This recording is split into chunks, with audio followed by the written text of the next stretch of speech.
Hi and welcome to Driver Training. My name's Chris, and in today's session we're going to help you to understand more thoroughly the ADI Part 3 marking sheet.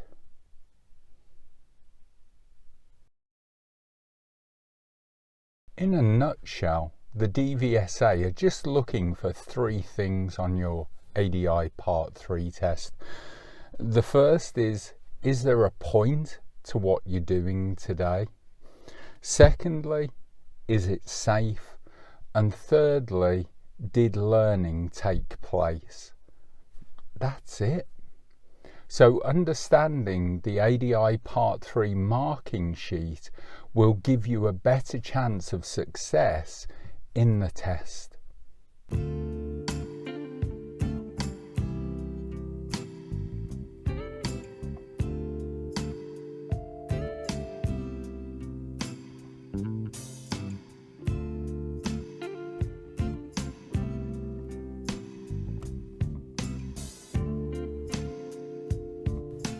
So the top part of our marking sheet just confirms your name, the test centre that you're doing the test at, the outcome, pass or fail, your personal registration number with the DVSA. But if you look down, you'll see logbook. That refers to your training notes from your trainer. After each session, you should receive training notes to know what points to strengthen or to work on. And that's why next to it, it wants your trainer's personal registration number. Underneath is just a brief overview of what your lesson for the day will be, whether it's junctions or dual carriageways, just so they have a note of it. And then the first of our sections that concerns us, which is lesson planning.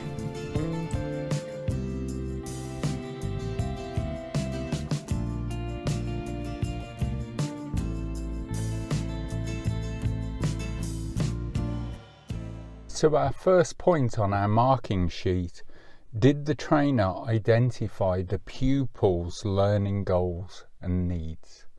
Did the trainer identify the pupil's learning goals and needs? Not what is the trainer good at teaching? This is where most will fall down on their Part 3. It's not what you're good at teaching, it's what the pupil needs. So if you think to yourself, do you know what, I'm really confident on left and right turns. Does the pupil actually need to work on that? Or if you think to yourself, do you know what, I am really confident on left and right turns, I'd love to do them, then do you have a pupil who genuinely does need to work on left and right turns? Nothing wrong with using them and working to your strengths. But is it something that the pupil needs to work on, rather than is it something that the trainer enjoys teaching? Are you doing what is best for the pupil? It doesn't mean that the trainer decides the goals. What you have to do is identify them. These goals should then be clarified and agreed upon. Think of it like stepping stones. Driving a car. Ideally, the learner wants to be on that 40 miles an hour road in fourth gear, just cruising along, enjoying the weather. But you can't just go from first to fourth gear. You have to go from first to second to third, and then you'll get to that fourth gear. The same is true with driving lessons. You have to create small stepping stones so that the person can go from one to the next as a natural progression. So say for instance you're doing crossroads. You might start off with turning left at crossroads. You might then go doing right at crossroads from minor to major roads, because they've done left emerges, right emerges, but they haven't done straight ahead. So you would do left and rights first, then build up to going straight across from a minor to a minor road across the main road as the ultimate goal. So we have to go through the process of building them up to that skill. And remember, a goal must be achievable. So a roundabout isn't a goal, it's a subject. Speed on approach to roundabouts is a goal. Lane position on approach and around roundabouts is a goal.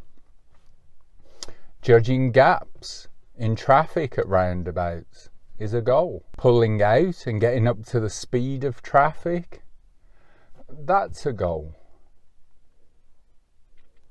So can you see, we have to have 2 or 3 little specific goals for the part 3.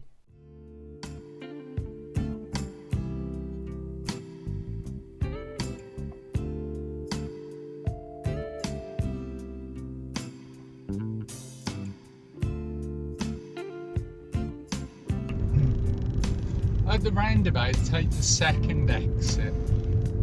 What lane is that? Left. Okay. Do I signal now? No, once you pass the first one. Okay. Here? Yeah.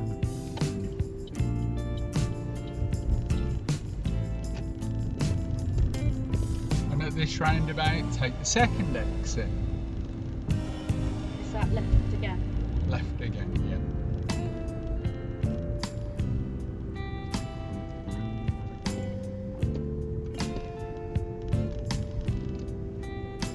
Signal now? Now is good, yeah.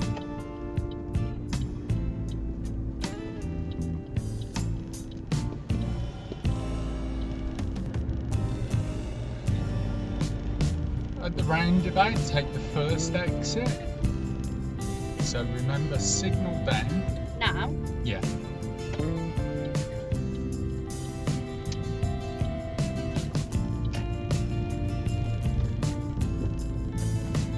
So do you see, she wasn't confident on roundabouts, so realistically he shouldn't have tried doing a different subject.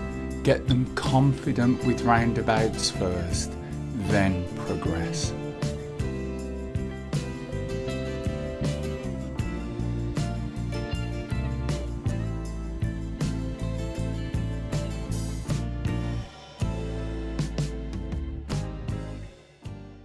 Point 2 on our sheet, was the agreed lesson structure appropriate for the pupil's experience and ability? So what you were asking them to do, were they out of their depth in doing it? It's their second lesson and you want them to do dual carriageways at 60 or 70. But then the opposite can be true. Were they then being challenged enough? So the pupil's experience comes in. What do they need to be working on now? But also their ability. Are they any good at the previous session? Was learning taking place so you can now move on? That's what needs to come to mind. So you might choose perhaps roundabouts. Well, if the roundabouts are empty and the pupil is working on pulling out into gaps on roundabouts, is your route sufficient that you can then go and do larger roundabouts, laned roundabouts? Are you able to do mini roundabouts where of course the traffic is closer, the gaps are tighter, you have to pull out quicker? Are you able to change it or do it for the pupil's experience? And also at the beginning, you can also ask your pupil, how would you like me to instruct you? Would you like me to fully talk you through it, prompted by means of questions? Or would you rather just try it on your own and we'll pick up on anything you need to work on? Point 3. Were the practice areas suitable? If you're going to work on crossroads, but you've got to drive 25 minutes to get to a crossroad, and then you can only do it once in one direction, and that's not really what the pupil needs, then the practice area wasn't suitable. If you're working on roundabouts, but there's only 2 roundabouts where you are, and they're all empty, really, was the practice area suitable? Well, no. So because of time restrictions, at the moment through COVID, remember, it's only 40 minutes. You really have to plan that route. So if you were working on roundabouts, can you pick an area fairly close that has normal roundabouts? Perhaps laned roundabouts close by, mini roundabouts, so that whatever the pupil's working on, hopefully as they progress, you can move on to slightly more difficult ones, or you can bring it back to slightly more easier ones, depending on the need of the pupil. So were you able to develop the lesson? Were you able to allow learning to take place? Linking with the practice areas is planning your route. You know, you need a good route, a bad route, and a medium route. What do I mean by that? Well, if your pupil's having a bad day where they're nervous, so you're working on dual carriageways, coming off the slip roads on them, joining them, but the dual carriageway you're on only has 1 slip road and it's 20 minutes away. What are you going to do if your pupil gets exceptionally nervous, the legs start shaking because the examiner's in the back? They're thinking it's a test situation and they just turn into a quivering jelly. How are you going to pull them up? How are you going to discuss whatever is going on or whatever needs to be worked on? Perhaps there was a tractor and they just didn't have it to spot it or overtake it, and the lesson just goes downhill rapidly. Where can you pull up? Where can you discuss what's going on? How can you calm the pupil down? That's one of the things you need to think about when planning your route for the part 3. A medium route, well, if they just do as you think they're going to do, are you able to either extend it to bring in more challenging points? Are you able to develop their learning? Are you able to alter it? So if they do start to panic on, say for instance, roundabouts, can you go back to a couple of quieter ones? If they're doing well or a little bit better, can you progress them? A good route, well, what if you're doing roundabouts and every roundabout you come to, they're doing it?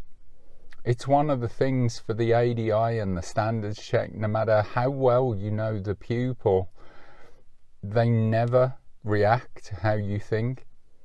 The times you've had pupils that you think, oh, they're really chatty. Every time I ask them a question, you know, they want to know the ins and outs. And then on the day of the part 3, so would you like me to explain that to you, Chris? No, I'm fine, thanks. What? No, let's just do it. What? And yet every other time they want to know the ins, the outs, the whys, the wherefores. So what if your pupil is doing really well? What if they're nailing the goals that you've set?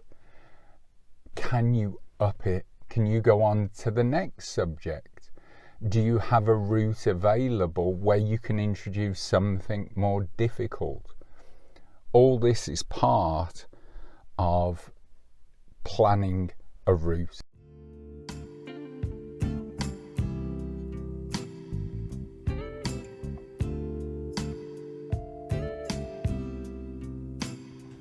So planning a route doesn't need to be difficult. It just means thinking that as you go round, you're aware that at any point, for instance, you could turn left if the pupil is struggling. That would head you back towards the test centre or onto an easier route. Straight ahead would be to carry on as expected. And if they're progressing really well, you could even turn them right to help them progress towards their goals.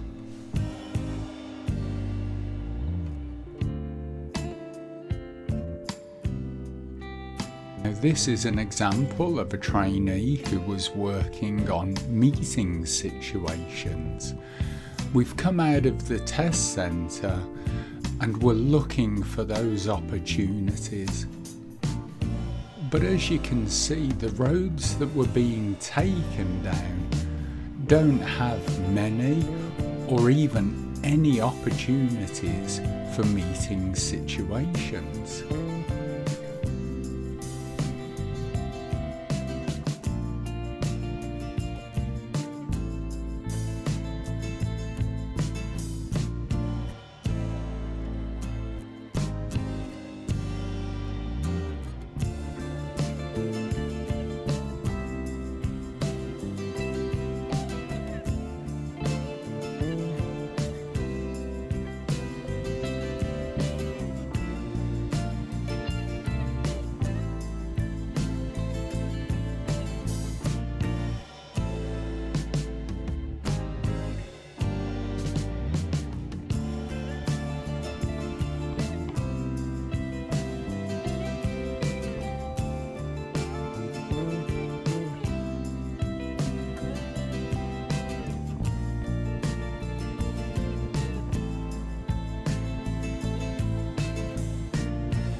Point 4 was the lesson plan adapted when appropriate to help the pupil work towards their learning goals.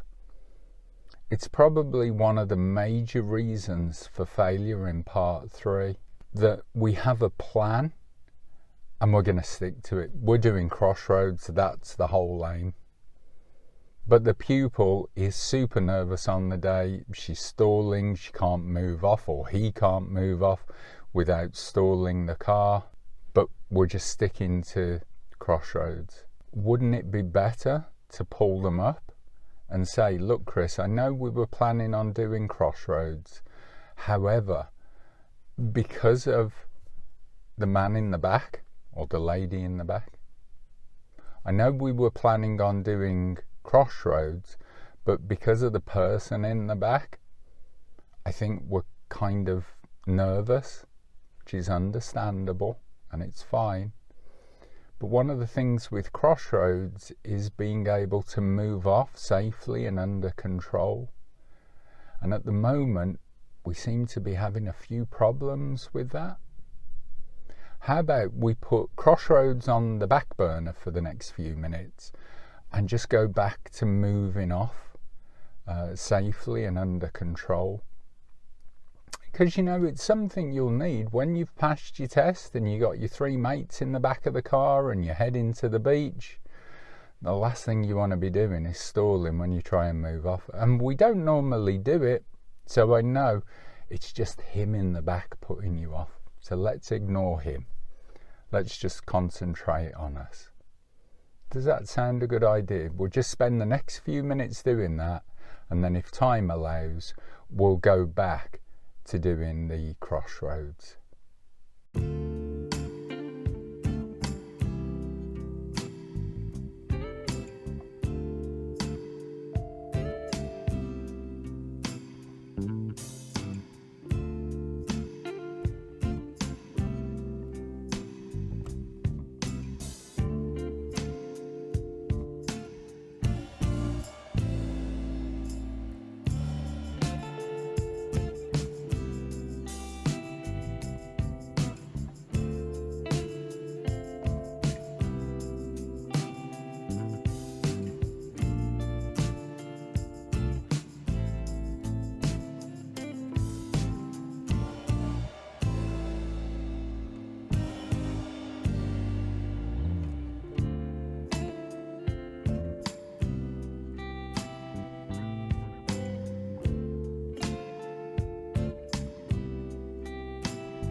So thanks for joining us here at Driver Training. Don't forget to like, share and subscribe to our channel for more great ADI training tips. Or visit our website aditrainer.org. My name's Chris, thanks for joining us. Remember, train safe and we'll see you all again soon.